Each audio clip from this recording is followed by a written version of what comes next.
Have you ever stepped into a place so silent that it makes you wonder if time itself has forgotten to move? A place where the fog hangs unnaturally low, where the wind barely stays, and even the birds seem too afraid to sing. If such a place exists, it lies somewhere deep within the Yorkshire Dales, a forgotten village called Grendale. You won't find its name printed on modern maps. Most people in England have never heard of it, and those who have rarely speak about it. But in the autumn of 1884, someone arrived there, a woman, alone. Her name was Eleanor Blythe. She wasn't a criminal. She wasn't insane. In fact, Eleanor had once been considered one of the most promising nurses at Bethlehem Royal Hospital in London. Smart, compassionate, fearless. But sometimes the truth is more dangerous than any lie. Eleanor had uncovered something she wasn't supposed to see.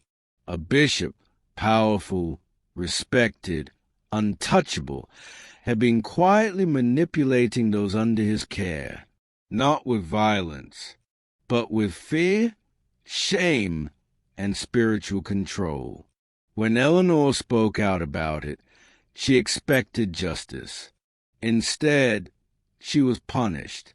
Within weeks, she was removed from her position and reassigned to a remote institution far from London, a place described only as a sanctuary for troubled minds. Its name was Grendale Monastery. Officially, it had once been a monastery before being converted into a care facility for people suffering from severe mental illness. According to the church records, the patients there were treated through a unique method designed to restore their spiritual balance. They called it divine silence. Eleanor thought it sounded strange, but she had no idea how strange it truly was. The journey to Grendale felt like traveling backwards through time. The carriage that collected her arrived before sunrise. The driver barely spoke. In fact, he barely looked at her. The road wound deeper and deeper into the hills until the trees began to close in around them. Fog thickened along the path.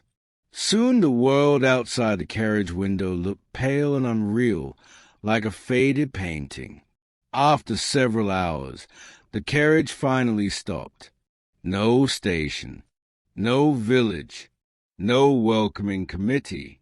Just a rusted iron gate standing alone in the mist. Beyond it, Eleanor could barely make out the outline of a tall gray structure sitting on the hill above. The driver stepped down and opened the door. Still without speaking, Eleanor gathered her small suitcase and stepped onto the gravel road. Before she could ask anything, the driver climbed back into the carriage.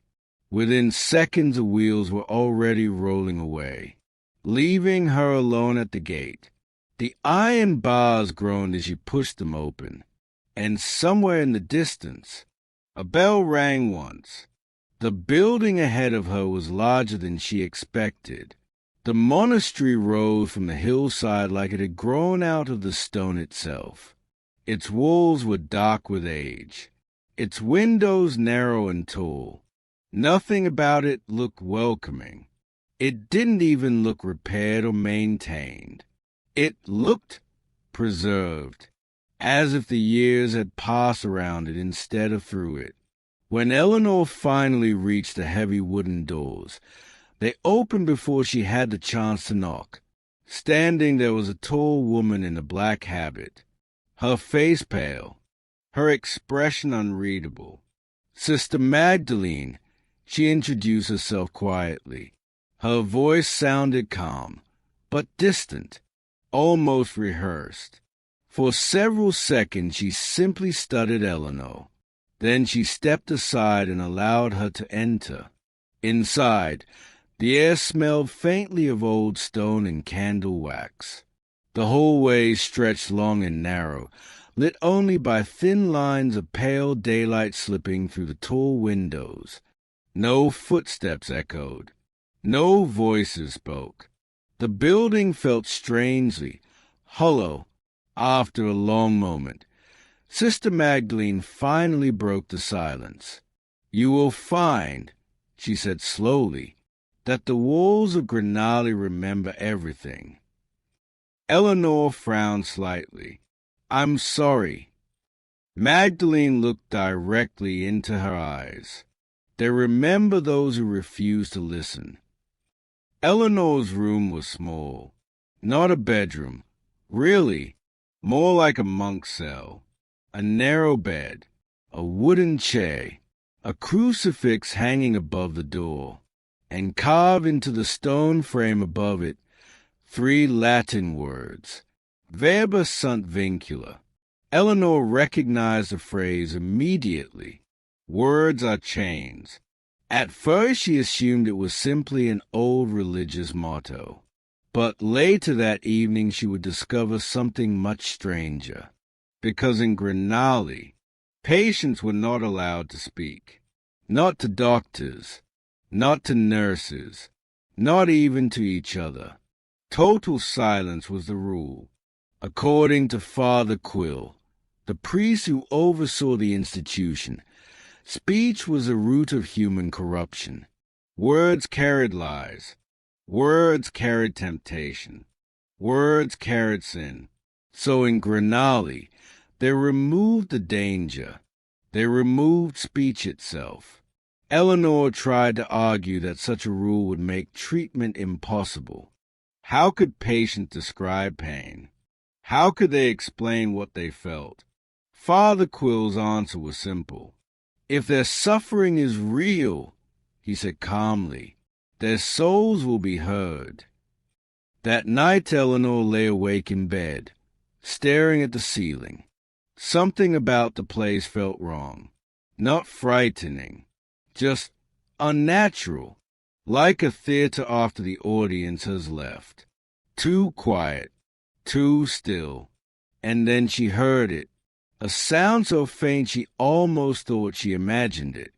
A hum, low, soft, but unmistakably human. At first it sounded like one voice. Then another joined. Then another. Within seconds it had become something else entirely. A choir, but not singing words, just tones, layered together into a strange, haunting harmony. Eleanor sat up slowly. The sound wasn't coming from the chapel. It wasn't coming from the wind. It was coming from somewhere beneath the building, somewhere below the stone floors of Grendale. And that was a moment she realized something disturbing. The silence in this place wasn't meant to calm the patients. It was meant to hide something. Eleanor tried to convince herself it was nothing. Old buildings made strange sounds at night. When moving through hollow stone corridors, pipes shifting beneath the floors, distant echoes carried through ancient walls. But this was different. This sound had rhythm. It had harmony. And more disturbingly, it sounded intentional. The humming continued for several minutes, slowly rising and falling like waves in the dark. Then, just as suddenly as it had begun, it stopped. The silence that followed felt heavier than before. Eleanor lay still in bed, staring into the darkness of her small room. Her instincts told her not to ask questions. But curiosity had always been her greatest strength, and sometimes her greatest weakness. The next morning the monastery returned to its strange routine. Breakfast was served in complete silence. The patients sat in long wooden rows inside a narrow hall. Men on one side, women on the other, each person staring quietly at their bowls as if afraid to lift their eyes. Eleanor watched carefully. Some of the patients looked lost, confused, fragile, but others looked different. Their faces were calm, too calm, almost peaceful. as if they had already accepted whatever strange rules governed this place. One man caught Eleanor's attention. He looked younger than the others, maybe 20 years old, thin, pale, with dark circles beneath his eyes. Unlike the others, he wasn't eating. He simply sat there, staring at the table. Then slowly he began to hum. The sound was quiet, almost whisper-like, but Eleanor recognized it immediately. It was the same melody she had heard during the night. A single low note, followed by two rising tones. A haunting pattern. Sister Magdalene noticed it too. She moved quickly across the hall and placed a firm hand on the young man's shoulder. The humming stopped instantly. The boy lowered his head. Magdalene leaned close to his ear and whispered something Eleanor couldn't hear. Then the boy stood and allowed himself to be guided out of the hole. No one else reacted. No one looked up. It was as if this happened often. Too often. Later that afternoon, Eleanor finally asked a question she had been holding back. What happens to patients who break the silence? Sister Magdalene didn't answer immediately. Instead, she continued arranging medical supplies inside the infirmary. Finally, she spoke. They are reminded. Reminded of what? Magdalene paused. A wise silence exists. Eleanor waited for further explanation. None came. Over the next few days, Eleanor began noticing other things. Small details that didn't appear in any of the monastery records. Some patients had strange scars along the sides of their necks. Thin lines, almost surgical. Others never opened their mouths at all, not even when eating.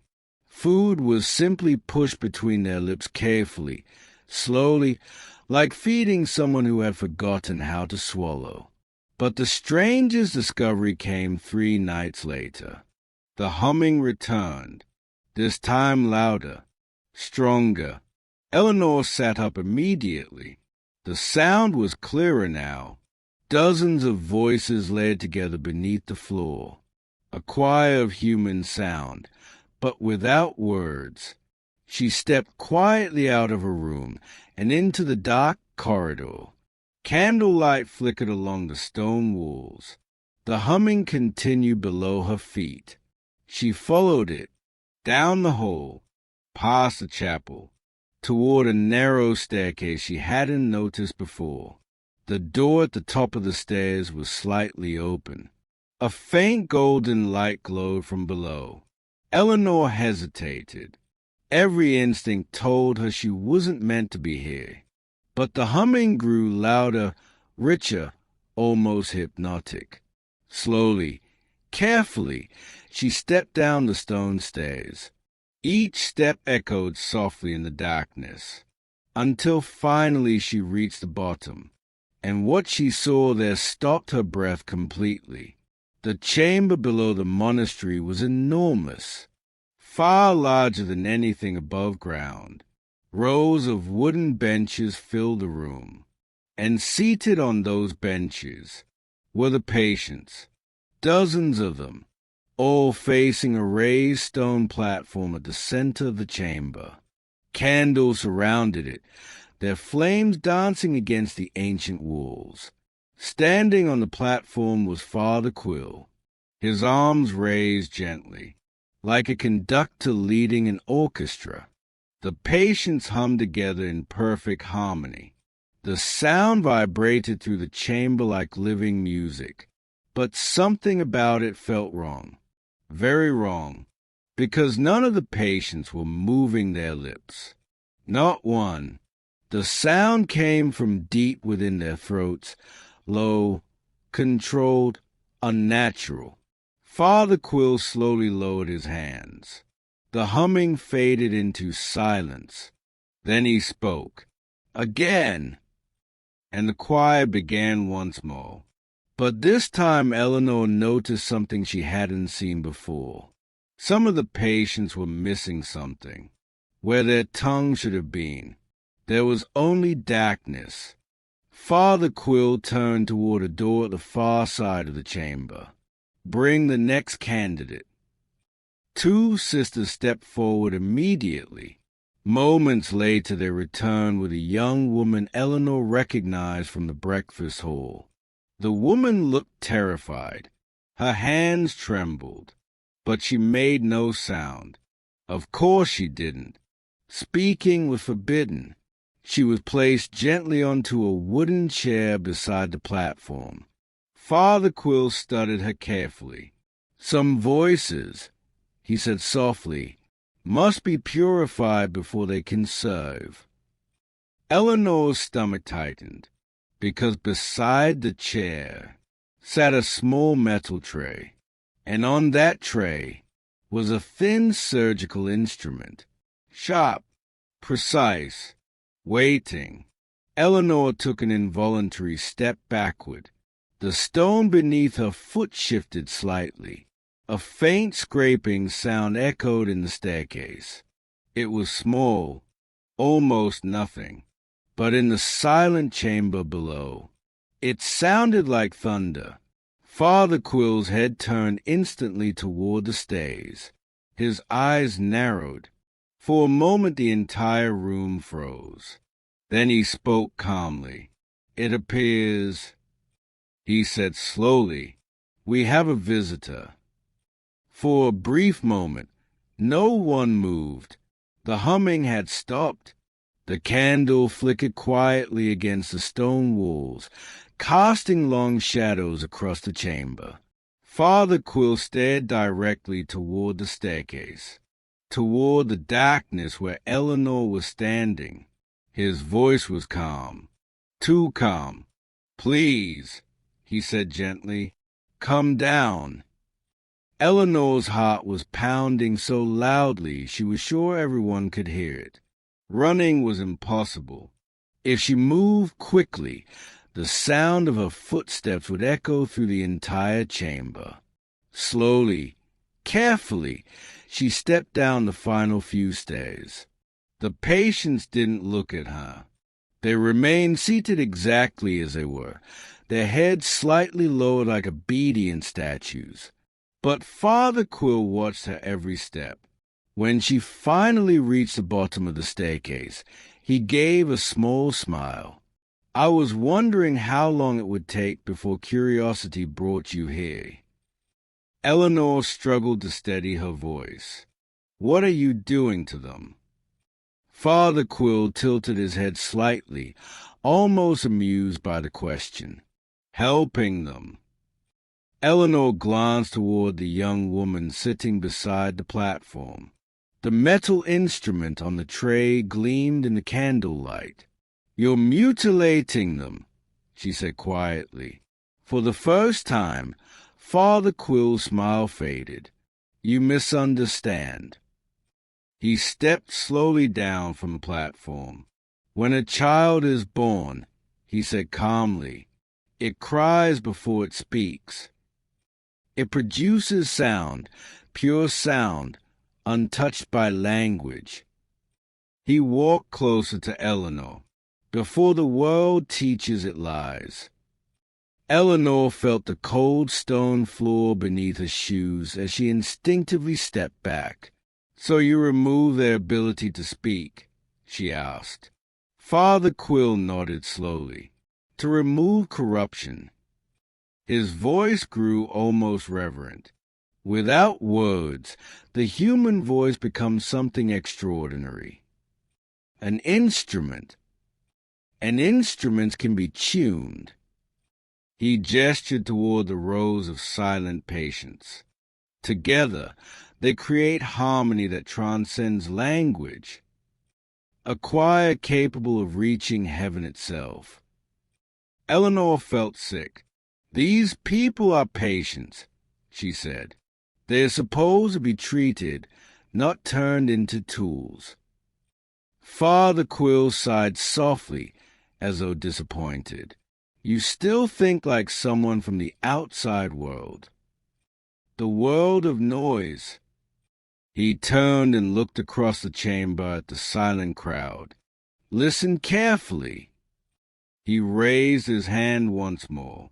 Instantly, the humming returned, low, deep, vibrating through the chamber like a living pulse. The sound filled the air so completely that Eleanor could feel it in her chest, in her bones. For a moment it was almost beautiful, but the horror behind it made her skin crawl, because every note was produced by someone who had been silenced forever. Then something unexpected happened. One voice broke the harmony, a higher tone, sharp, uncontrolled. Father Quill's eyes snapped toward the source. It was a young woman sitting beside the platform. Her humming had shifted into something else, something closer to a cry. She clutched the arms of the chair, trembling. Father Quill's expression darkened. "The voice resists," he murmured. The sisters moved toward her immediately, but before they could reach her, the woman screamed, a raw, desperate scream that shattered the chamber's perfect harmony. The patients around her froze. Some looked up, others began trembling. The sound had broken the silence, broken the control. Father Quill's calm mouth cracked for the first time. "Stop her." But chaos had already begun. Several patients began making strange sounds of their own, unsteady humming, broken notes.